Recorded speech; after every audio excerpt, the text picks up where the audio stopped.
ये लो सब्जी की लिस्ट। और अम्मा ने खासकर कहा है कि गोल वाले बैंगन लेकर आ जाना, उन्हें बैंगन का भरता खाना है। पिछली बार भी उन्होंने बैंगन मंगाए थे, आप भूल गए थे, पर इस बार याद से बैंगन ले आना। अरे भाई, 1 सेकंड के अंदर तुमने इतनी बार बैंगन बैंगन बोल दिया है कि अब तो मैं उसे भूल ही नहीं सकता। ये अम्मा भी ना, पता नहीं इन्हें बैंगन का भरता इतना क्यों पसंद है। सुरेश सामान की लिस्ट लेकर बाजार चला जाता है और थैला भरकर सब्जी खरीद लाता है। हे भगवान, इतना याद दिलाने के बाद भी आप बैंगन लाना भूल गए। अब अम्मा मुझे सुना सुना कर मार डालेंगी। उन्हें तो लगेगा कि मैंने जानबूझकर आपको नहीं बताया। ये लो, मैं भी यही सोच रहा था रास्ते भर कि कौन सी ऐसी सब्जी है जिसे मैं भूल गया। अच्छा तुम एक काम करो, ये सामान देखो, मैं भागकर बैंगन खरीद लाता हूँ। सुरेश वापस बाजार की तरफ चल देता है। अंधेरा हो चुका था, तभी उसे एक आदमी अपनी रेहड़ी को लाते हुए दिखाई देता है। उसकी रेहड़ी पर केवल 2 बैंगन रखे थे। अरे भाई, बैंगन कैसे दिए? अरे बाबूजी, सारे बैंगन बिक गए हैं, बस ये 2 बचे हैं। इनका क्या मोल भाव करना, 20 रुपए में ले जाओ। ये लो भैया, 20 रुपए पकड़ो और ये दोनों बैंगन दे दो। अगर आज बैंगन घर नहीं पहुँचे तो मेरी माँ तो मेरा बैंगन का भरता बनाकर खा जाएगी। सब्जी वाला हंसते हुए वो दोनों बैंगन सुरेश को पकड़ा देता है। घर आने पर वो बैंगन रूपा को दे देता है। अरे देख लिया तेरा प्यार सुरेश, सारी सब्जी याद रहती है तुझे, बस बैंगन याद नहीं रहते। हाँ अरे अम्मा, तुम्हें पता है ना कि बैंगन की सब्जी मुझे इतनी खास पसंद नहीं है। तुम्हें न जाने सब्जी में ऐसा क्या मिलता है। हाँ हाँ, अब तो तू ऐसा ही बोलेगा।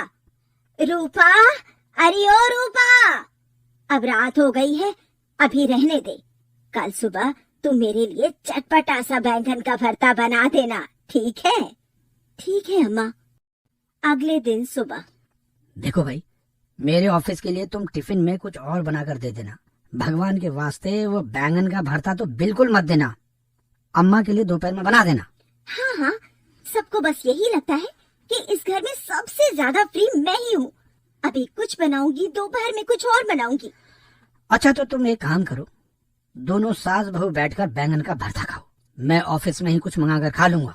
ऐसा बोलकर सुरेश ऑफिस के काम के लिए निकल जाता है और रूपा घर का काम खत्म कर किचन में आकर बैंगन का भरता बनाने की तैयारी करती है।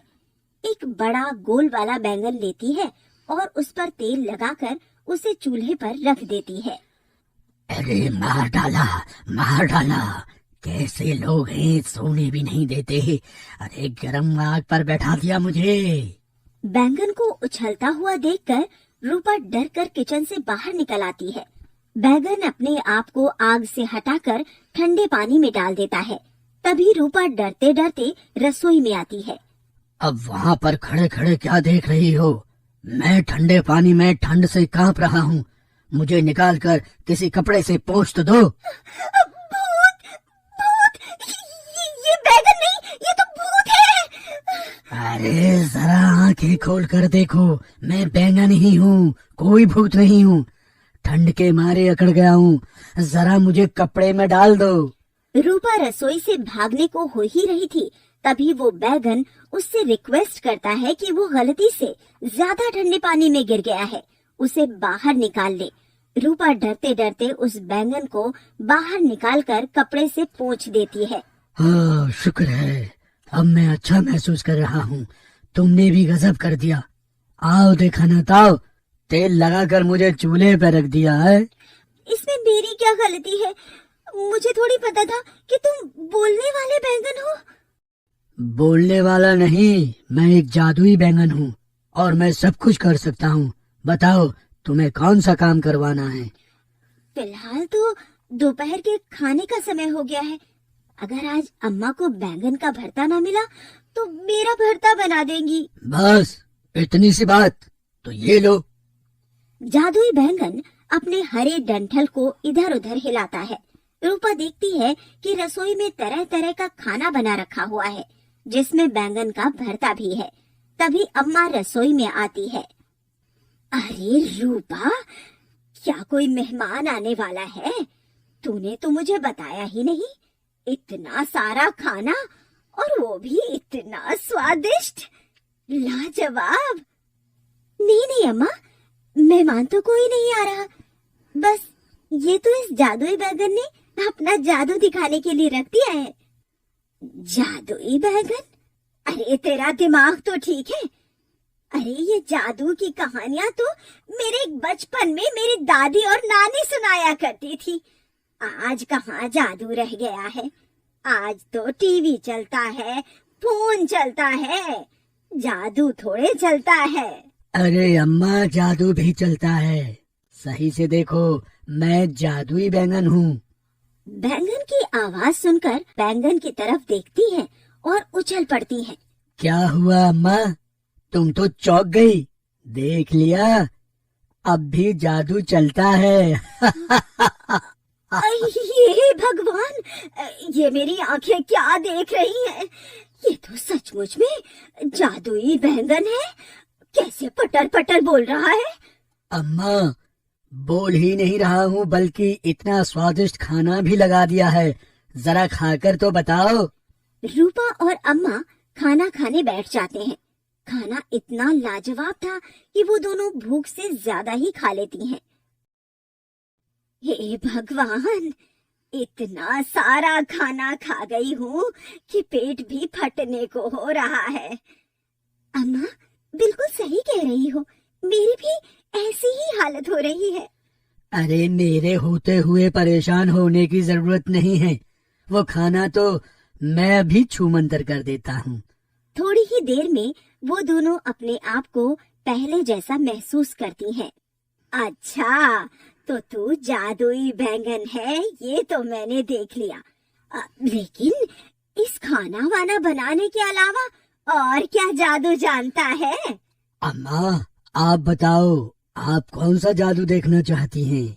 मेरे गांव में बड़ा सा हिंडोला लगा करता था झूलने के लिए। मुझे वो बहुत पसंद है, लेकिन जब से शहर में आई हूँ, यहाँ न जाने कैसे कैसे झूले होते हैं, बस वही नहीं मिलता। मेरी बड़ी इच्छा है मरने से पहले एक बार उस झूले पर झूल लूं। हाँ, बस इतनी सी बात। चलो ठीक है, आप अपनी आंखें बंद करो।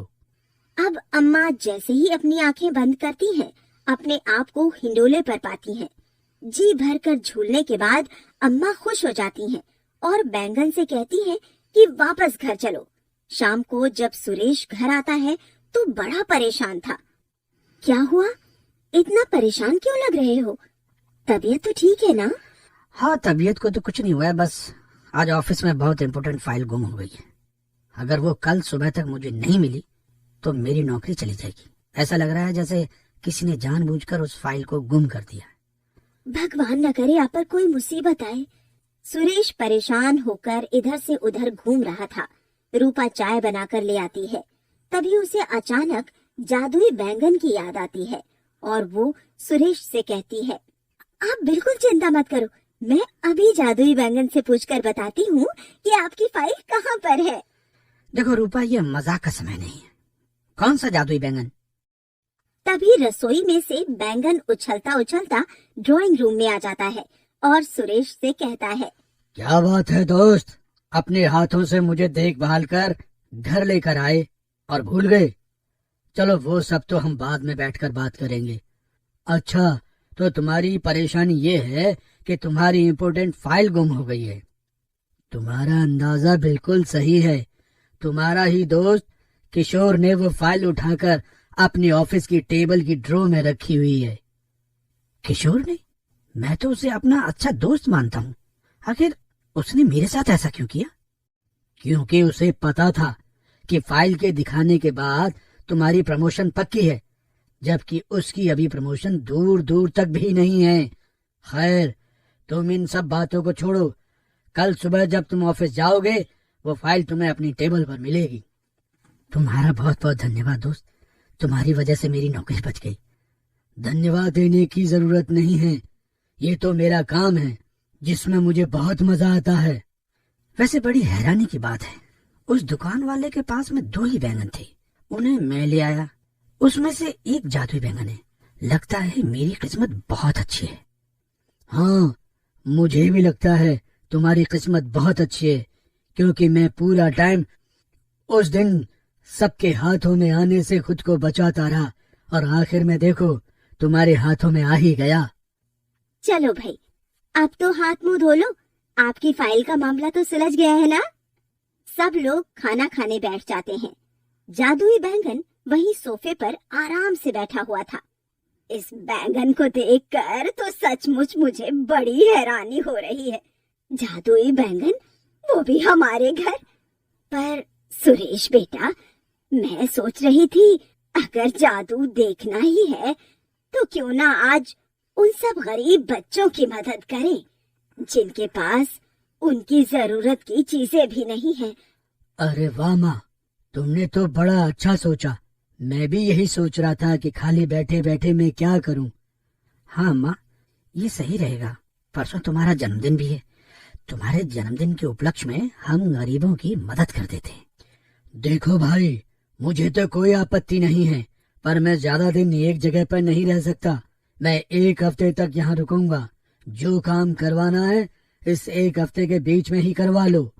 अच्छा, ऐसी बात है? तुम सिर्फ 1 हफ्ते के लिए हमारे पास हो, फिर उसके बाद कहाँ चले जाओगे? मैं जादुई बैंगन हूँ। मैं उन्हीं लोगों के पास अपने आप पहुँच जाता हूँ जिन्हें मेरी जरूरत होती है। अगले दिन सुबह सुरेश जब अपने ऑफिस जाता है तो उसे फाइल अपनी टेबल पर ही मिलती है। वो अपने बॉस को सारी फाइल दिखाने के बाद प्रमोशन पा जाता है। घर आने पर वो बहुत खुश था और अगले दिन वो जादुई बैंगन की मदद से अपनी माँ के जन्मदिन पर सभी बच्चों को अच्छे अच्छे उपहार गिफ्ट देता है और बहुत सारे जरूरतमंद लोगों की मदद करता है।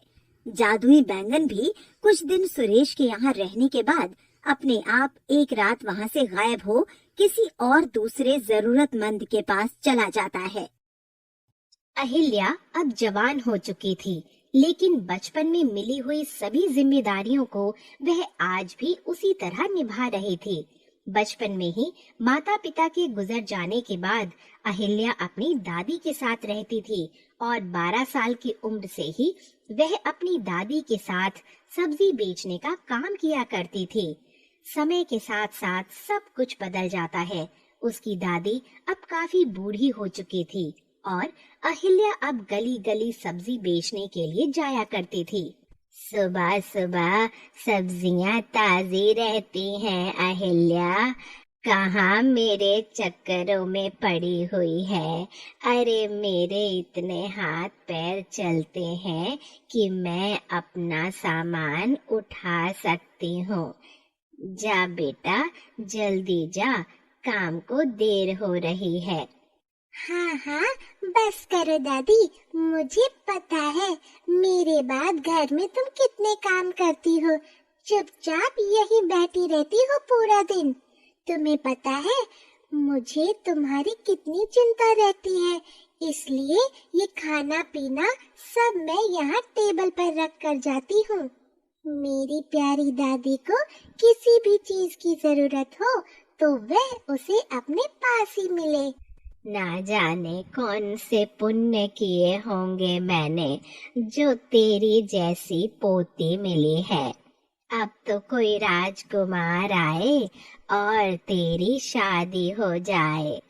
दादी, अपनी आँखों से वही सपने देखो जो पूरे हो सकते हैं।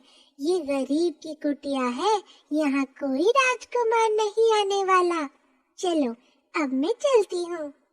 अहिल्या अपनी दादी को प्रणाम कर घर से निकल जाती है और सब्जी बेचने के लिए गली गली घूमने लगती है।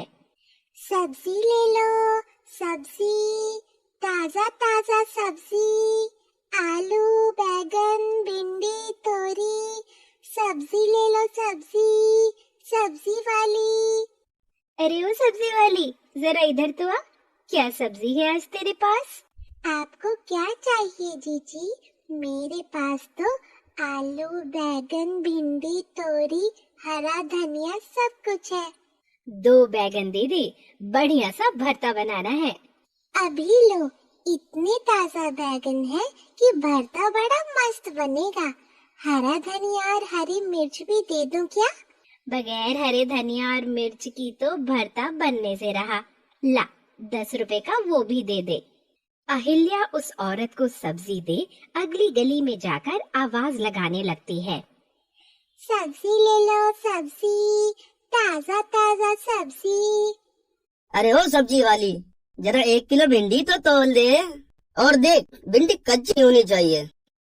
भाई साहब, कोई भी भिंडी उठा कर देख लो, बिल्कुल ताजी मिलेगी।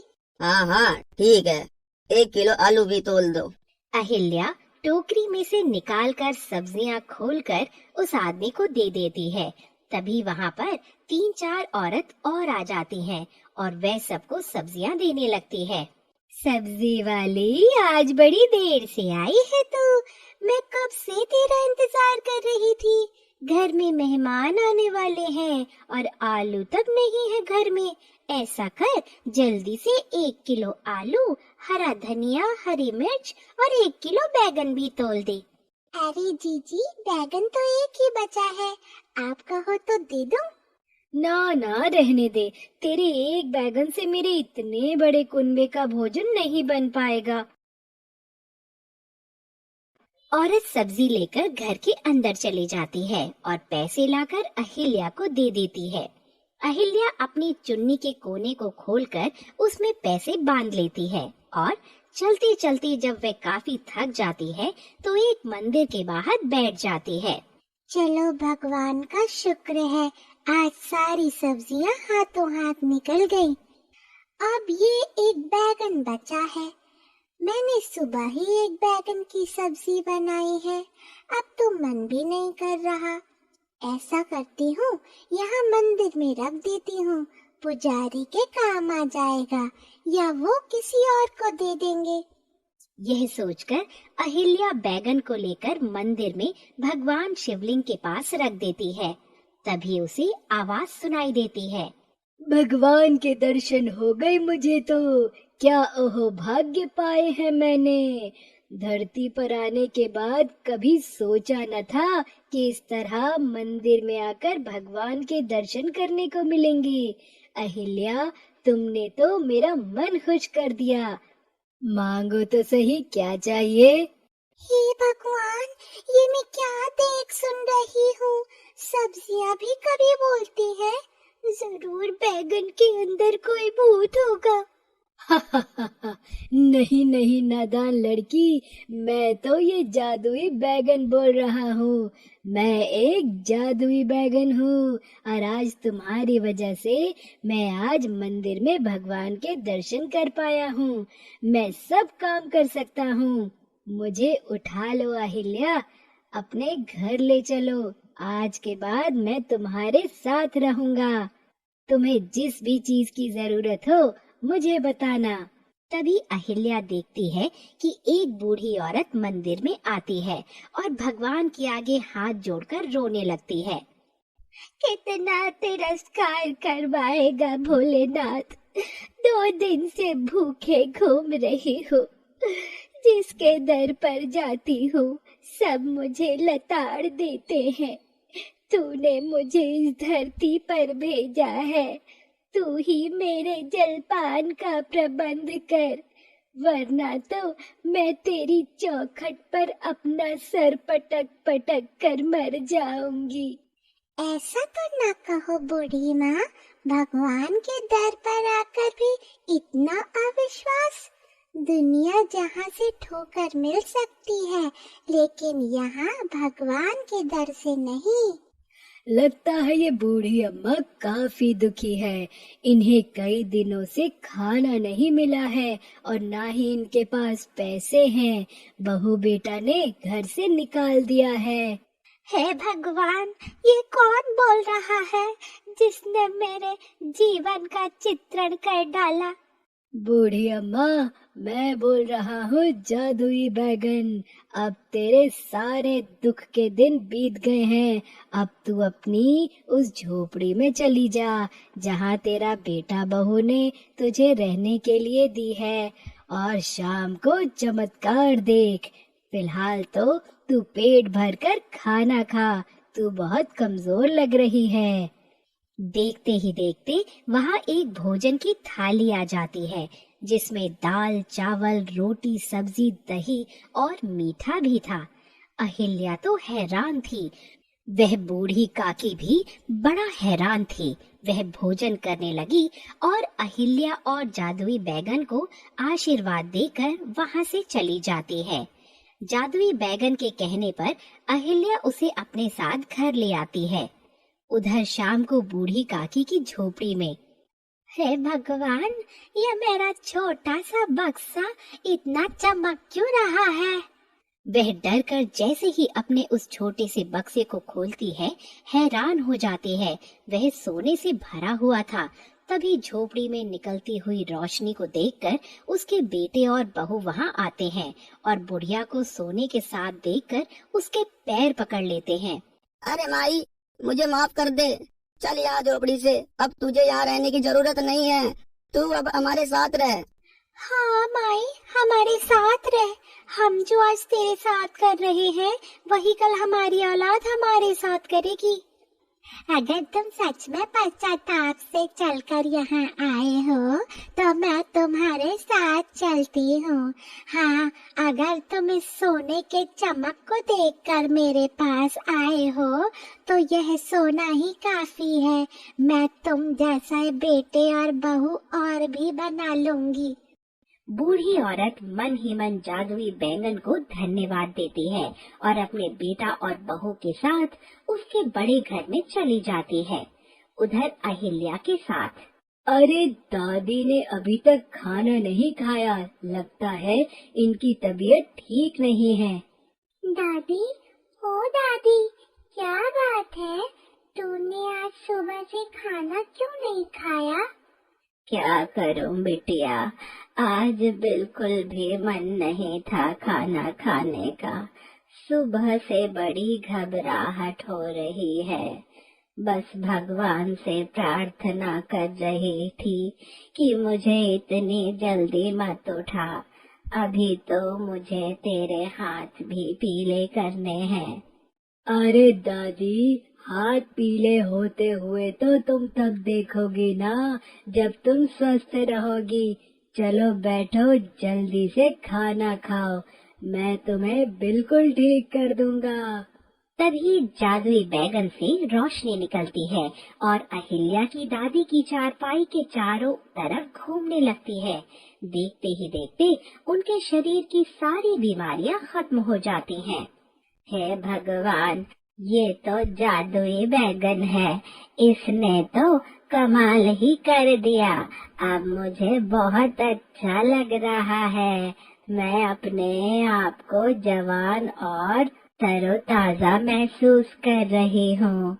चलो दादी, अब जल्दी से खाना खाओ, तुम्हारी पोती भी सुबह से भूखी ही घूम रही है। वह दोनों दादी पोती खाना खाने बैठते हैं कि तभी दरवाजे पर दस्तक होती है। इस समय हमारे घर कौन आया होगा? दरवाजा खोलूंगी तो पता चलेगा ना दादी। तुम बैठो, मैं देखती हूँ। अहिल्या दरवाजा खोलती है तो देखती है सामने एक बड़ा ही सुंदर सजीला नौजवान खड़ा हुआ था। मेरा नाम प्रकाश है, क्या मुझे पीने के लिए पानी मिल जाएगा? आ जाओ प्रकाश, आ जाओ, मैं तुम्हारा ही इंतजार कर रहा था। अरे तुमने तो मेरी बात का बुरा ही मान लिया था।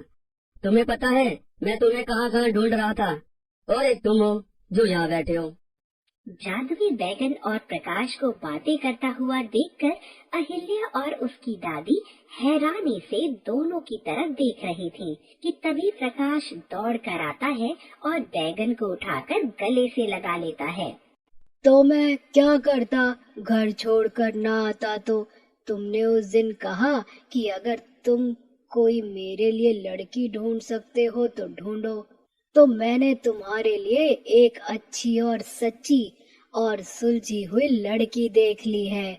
अरे तुम दोनों तो लगता है एक दूसरे को जानते हो। आपस में क्या खिचड़ी पका रहे हो, जरा हमें भी तो बताओ। ये प्रकाश है, मैं इसी के पास ही रहता हूँ। हम बहुत पुराने दोस्त हैं।